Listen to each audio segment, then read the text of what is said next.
ओम नमो भगवते वासुदेवाय। हमारे हिंदू धर्म में एकादशी का बहुत महत्व है। एकादशी का व्रत भगवान विष्णु को समर्पित होता है। साल भर में 24 एकादशी पड़ती है। हर एकादशी का नाम और महत्व अलग होता है। चैत्र मास के कृष्ण पक्ष में पाप मोचनी एकादशी का व्रत रखा जाता है। पाप मोचनी एकादशी हिंदू धर्म में महत्वपूर्ण व्रतों में से एक है, जो व्यक्ति के सभी पापों का नाश करती है और मोक्ष की प्राप्ति में सहायक होती है। यह व्रत चैत्र मास के कृष्ण पक्ष की एकादशी तिथि को किया जाता है। पाप मोचनी एकादशी का शाब्दिक अर्थ है पापों का मोचन करने वाली एकादशी। इस व्रत के पालन से व्यक्ति के सभी पाप नष्ट होते हैं और उसे पुण्य की प्राप्ति होती है। भविष्योत्तर पुराण में इस व्रत का विशेष उल्लेख मिलता है, जिसमें कहा गया है कि इस व्रत के प्रभाव से व्यक्ति के सभी पाप समाप्त हो जाते हैं और वह मोक्ष की ओर अग्रसर होता है। इस दिन भगवान विष्णु के साथ तुलसी माता की भी पूजा करें, जिससे विशेष फल की प्राप्ति होती है। इस दिन गरीबों और जरूरतमंदों को अन्न, वस्त्र और दान दक्षिणा दें, जिससे पुण्य में वृद्धि होती है। इस दिन भगवान विष्णु के मंत्र ओम नमो भगवते वासुदेवाय का जाप करना चाहिए। आइए जानते हैं पाप मोचनी एकादशी व्रत की शुभ मुहूर्त। चैत्र कृष्ण पक्ष की एकादशी तिथि की शुरुआत 25 मार्च को सुबह 5:05 से होगा और एकादशी तिथि की समाप्ति 26 मार्च को सुबह 3:45 तक होगा। उदया तिथि के नियमानुसार चैत्र कृष्ण पक्ष की एकादशी 25 मार्च को है, इसलिए पाप मोचनी एकादशी का व्रत 25 मार्च को रखा जाएगा। हालांकि वैष्णव जन पाप मोचनी एकादशी व्रत 26 मार्च को रखेंगे। इस बार दोनों दिन में से किसी भी एक दिन एकादशी व्रत रखा जा सकता है। दोनों ही दिन शुभ है। आप अपने मत और सुविधा के अनुसार किसी भी एक दिन एकादशी व्रत रख सकते हैं। अब आइए जानते हैं पाप मोचनी एकादशी व्रत के पारण के समय के बारे में। जो लोग पाप मोचनी एकादशी व्रत 25 मार्च को रखेंगे, उनके लिए पारण का सही समय 26 मार्च को दोपहर 1:41 से दोपहर 4:08 तक रहेगा। 26 मार्च को हरिवासर सुबह 9:14 तक रहेगा। एकादशी व्रत के नियम के अनुसार हरिवासर में एकादशी व्रत का पारण नहीं किया जाता है। आप चाहें तो हरिवासर के बाद यानी सुबह 9:15 से सुबह 10:54 के बीच भी पारण कर सकते हैं। इसके अलावा जो लोग पाप मोचनी एकादशी व्रत 26 मार्च को रखेंगे, उनके लिए पारण का सही समय 27 मार्च को सुबह 6:17 से सुबह 8:45 तक रहेगा। अब आइए जानते हैं पाप मोचनी एकादशी व्रत की पूजा विधि। दसवीं तिथि पर यानी व्रत से एक दिन पहले सात्विक भोजन करें और मन को शुद्ध रखें। इस दिन भोग विलास से दूर रहें और भगवान विष्णु का ध्यान करें। एकादशी तिथि पर यानी व्रत के दिन प्रातःकाल सूर्योदय से पूर्व स्नान करें और स्वच्छ वस्त्र धारण करें। इसके बाद सूर्य देव को जल अर्पित करें। इसके बाद दाहिने हाथ में जल और पुष्प लेकर व्रत का संकल्प लें। संकल्प करते हुए भगवान विष्णु से कहें, हे जगत के पालनहार भगवान विष्णु, आज मैं एकादशी का व्रत रख रहा हूँ। मेरा यह व्रत निर्विघ्न पूरा हो जाए, इसकी शक्ति प्रदान करने की कृपा करें। इसके बाद भगवान विष्णु की विधिवत पूजा करें। सबसे पहले भगवान का आवाहन करें, उन्हें आसन अर्पित करें। भगवान के चरणों को धोने के लिए जल अर्पित करें। गंगा जल या शुद्ध जल से भगवान को स्नान कराएं। भगवान को नए वस्त्र अर्पित करें। भगवान को चंदन अर्पित करें। भगवान को अक्षत अर्पित करें। इसके बाद भगवान को फूल चढ़ाएं। धूप दीप जलाकर भगवान की पूजा करें। भगवान को फल, मिठाई, पंचामृत आदि का भोग लगाएं। भगवान को पान, सुपारी, इलायची अर्पित करें। इसके बाद पाप मोचनी एकादशी व्रत कथा का श्रवण करें। इसके बाद भगवान की दीप से आरती करें और स्तुति करें। अंत में भगवान को पुष्पांजलि अर्पित करके प्रार्थना करें। इस प्रकार पूजा करने से भगवान विष्णु प्रसन्न होते हैं और मनोकामना पूर्ण करते हैं। इसके बाद द्वादशी तिथि पर यानी व्रत के अगले दिन प्रातः स्नान के बाद भगवान विष्णु की पूजा करें। ब्राह्मणों को भोजन कराएं और दक्षिणा दें। इसके बाद शुभ मुहूर्त में स्वयं भोजन ग्रहण कर व्रत का पारण करें। पारण का भोजन सात्विक होना चाहिए। पारण के भोजन में प्याज और लहसुन का प्रयोग नहीं करना चाहिए। पारण के भोजन में चावल अवश्य शामिल करें। साथ ही पारण में आंवला खाने से अखंड सौभाग्य की प्राप्ति होती है। पाप मोचनी एकादशी व्रत व्यक्ति के मन को शुद्ध करता है और आत्मा को पवित्र बनाता है। यह व्रत न केवल पापों से मुक्ति दिलाता है, बल्कि व्यक्ति को आध्यात्मिक मार्ग पर अग्रसर करता है। इस व्रत के पालन से व्यक्ति के जीवन में सकारात्मक ऊर्जा का संचार होता है और वह ईश्वर के प्रति समर्पित होता है। आइए सुनते हैं पाप मोचनी एकादशी व्रत की कथा। सब धर्मों के ज्ञाता, वेद और शास्त्रों के अर्थ ज्ञान में पारंगत, सबके हृदय में रमन करने वाले श्री विष्णु के तत्व को जानने वाले तथा भागवत परायण प्रहलाद जी जब सुखपूर्वक बैठे हुए थे, उस समय उनके समीप स्वधर्म का पालन करने वाले महर्षि कुछ पूछने के लिए आए। महर्षियों ने कहा, प्रहलाद जी, आप कोई ऐसा साधन बताइए जिससे ज्ञान, ध्यान और इंद्रिय निग्रह के बिना ही अनायास भगवान विष्णु का परम पद प्राप्त हो जाता है। उनके ऐसा कहने पर संपूर्ण लोगों के हित के लिए उद्यत रहने वाले विष्णु भक्त महाभाग प्रहलाद जी ने संक्षेप में इस प्रकार कहा, महर्षियों, जो 18 पुराणों का सार से भी सारतर तत्व है, जिसे कार्तिकेय जी के पूछने पर भगवान शंकर ने उन्हें बताया था, उसका वर्णन करता हूं, सुनिए। महादेव जी कार्तिकेय से बोले, जो कली में एकादशी की रात में जागरण करते समय वैष्णव शास्त्र का पाठ करता है, उसके कोटि जन्मों के किए हुए 4 प्रकार के पाप नष्ट हो जाते हैं। जो एकादशी के दिन वैष्णव शास्त्र का उपदेश करता है, उसे मेरा भक्त जानना चाहिए। जिसे एकादशी के जागरण में निद्रा नहीं आती तथा जो उत्साह पूर्वक नाचता और गाता है, वह मेरा विशेष भक्त है। मैं उसे उत्तम ज्ञान देता हूँ और भगवान विष्णु मोक्ष प्रदान करते हैं। अतः मेरे भक्त को विशेष रूप से जागरण करना चाहिए।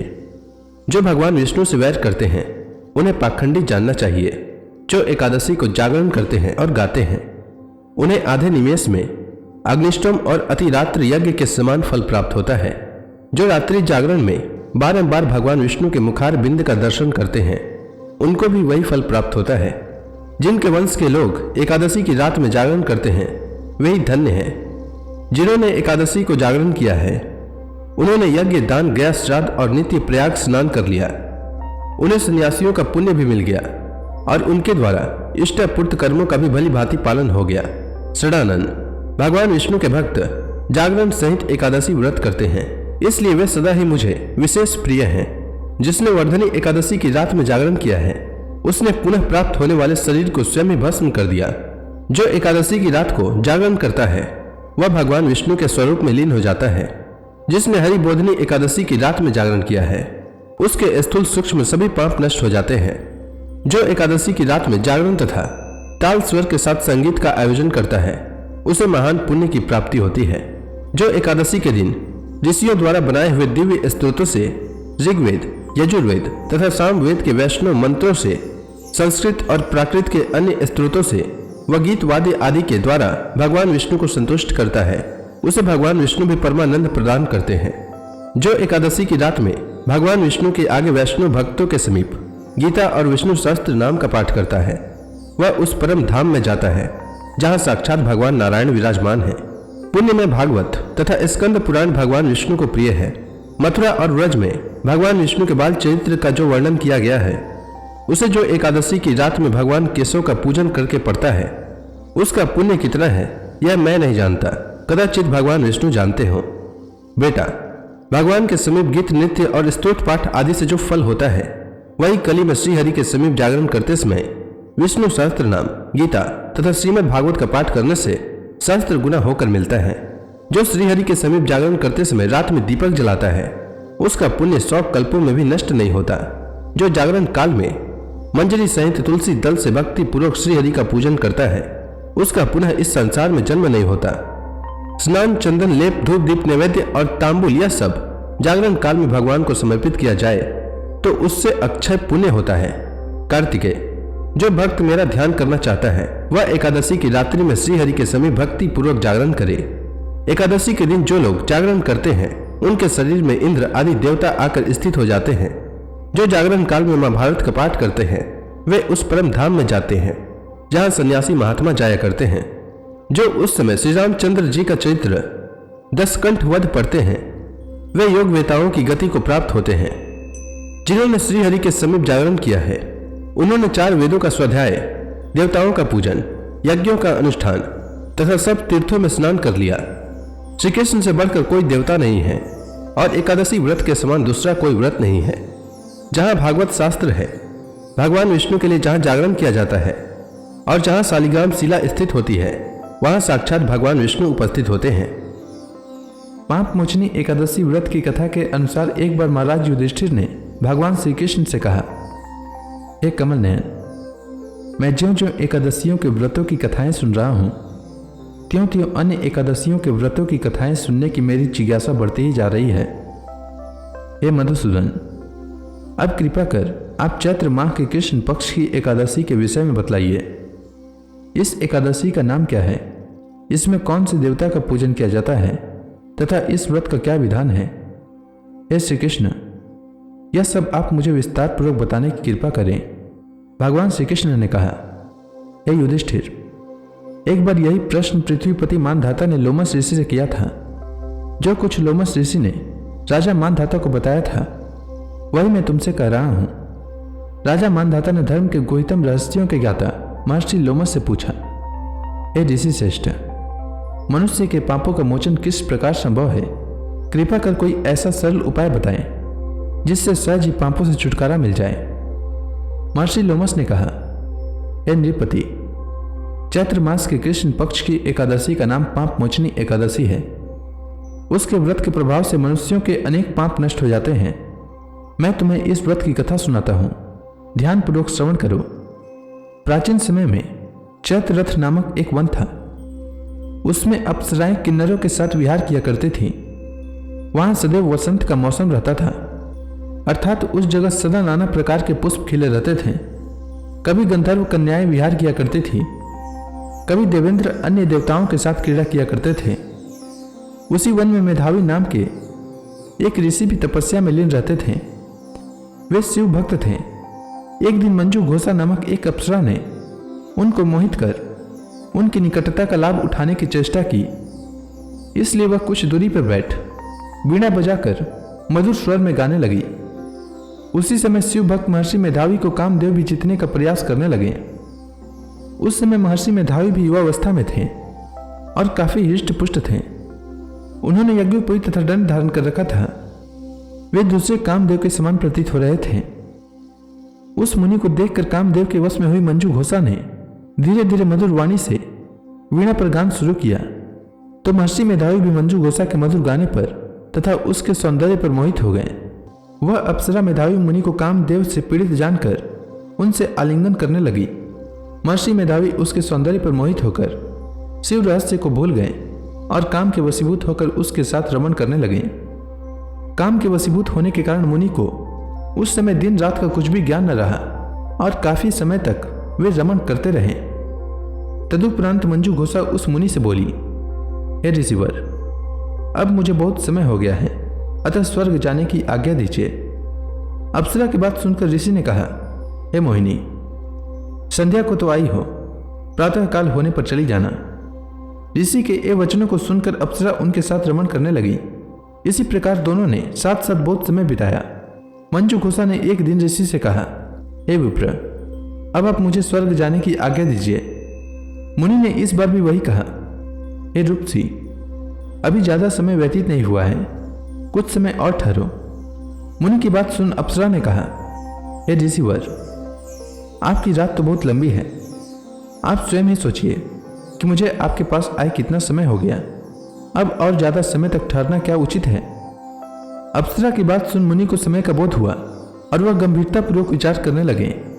जब उन्हें समय का ज्ञान हुआ कि उन्हें रमण करते 57 वर्ष व्यतीत हो चुके हैं तो उस अप्सरा को वह काल का रूप समझने लगे।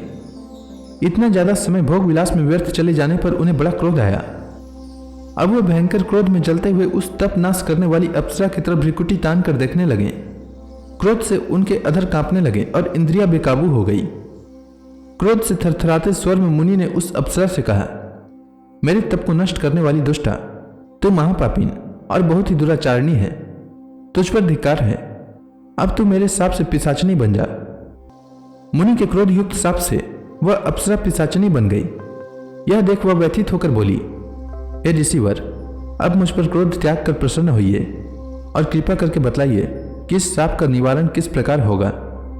विद्वानों ने कहा है, साधुओं की संगत अच्छा फल देने वाली होती है और आपके साथ तो मेरे बहुत वर्ष व्यतीत हुए हैं, अतः अब आप मुझ पर प्रसन्न हो जाइए। अन्यथा लोग कहेंगे कि एक पुण्य आत्मा के साथ रहने पर मंजू घोषा को पिशाचनी बनना पड़ा। मंजू घोषा की बात सुनकर मुनि को अपने क्रोध पर अत्यंत गलानी हुई, साथ ही अपनी अपकीर्ति का भी भय हुआ। अतः पिशाचनी बनी मंजू घोषा से मुनि ने कहा, तूने मेरा बड़ा बुरा किया है, किंतु फिर भी मैं तुझे इस शाप से मुक्ति का उपाय बतलाता हूं। चैत्र मास के कृष्ण पक्ष की जो एकादशी है उसका नाम पाप मोचनी है। उस एकादशी का उपवास करने से तेरी पिशाचनी के देश से मुक्ति हो जाएगी। ऐसा कहकर मुनि ने उसको व्रत का सब विधान समझा दिया।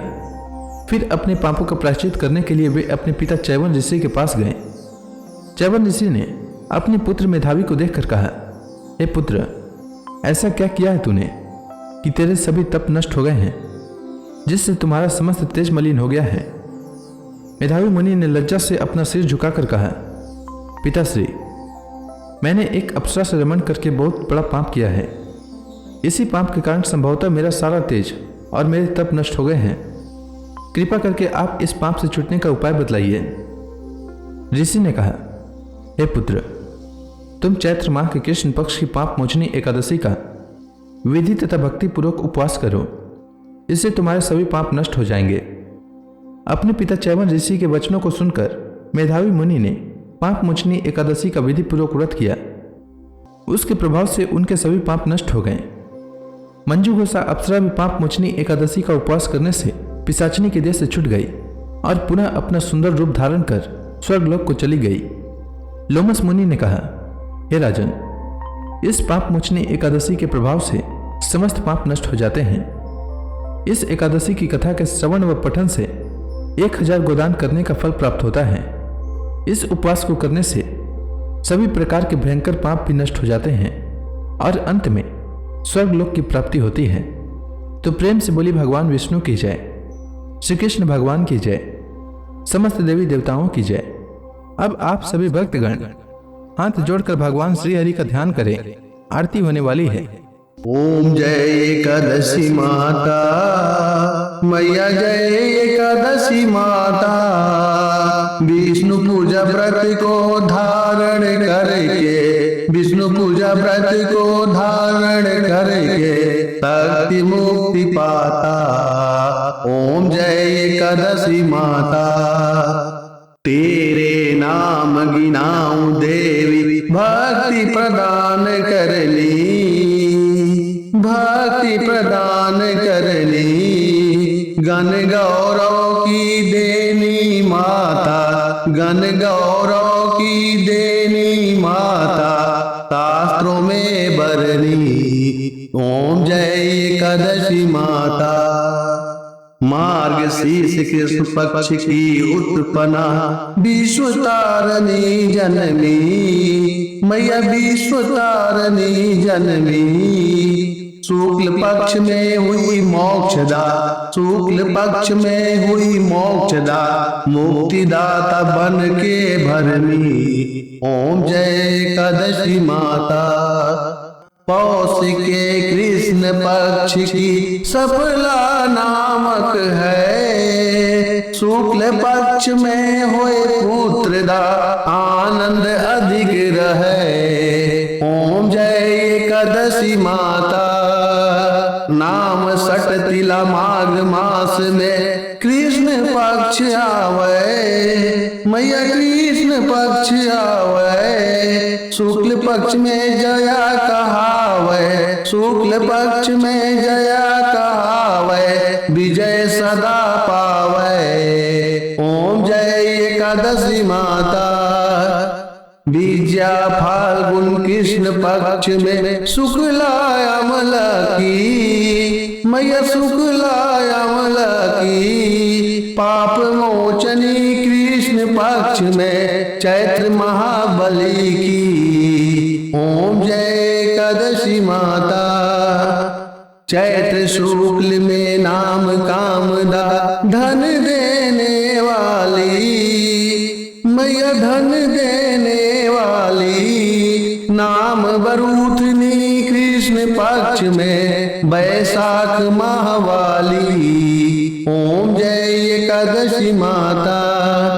शुक्ल पक्ष में होए मोहिनी, अपराज ज्येष्ठ कृष्ण पक्षी, मैया अपराज ज्येष्ठ कृष्ण पक्षी, नाम निर्जला सब सुख करने, शुक्ल पक्ष रखी। ओम जय एकादशी माता, योगिनी नाम आषाढ़ में जानो, कृष्ण पक्ष करनी, मैया कृष्ण पक्ष करनी, देव सैनी नाम कहायो, शुक्ल पक्ष धरनी। ओम जय एकादशी माता, कामिका श्रावण मास में आवे, कृष्ण पक्ष कहिए, श्रावण शुक्ला होए पवित्रा, आनंद से रहिए। ओम जय एकादशी माता, अजा भाद्रपद कृष्ण पक्ष की परिवर्तनी शुक्ला, मैया परिवर्तनी शुक्ला, इंद्राश्विन कृष्ण पक्ष में व्रत से भव सागर निकला। ओम जय एकादशी माता, पापांकुश है शुक्ल पक्ष में, आप हरण हारी, मैया आप हरण हारी, रमा मास कार्तिक में आवे, सुखदायक भारी। ओम जय एकादशी माता, देवोत्थान शुक्ल पक्ष की दुख नाशक मैया, पावन मास में करो विनती, पार करो नैया।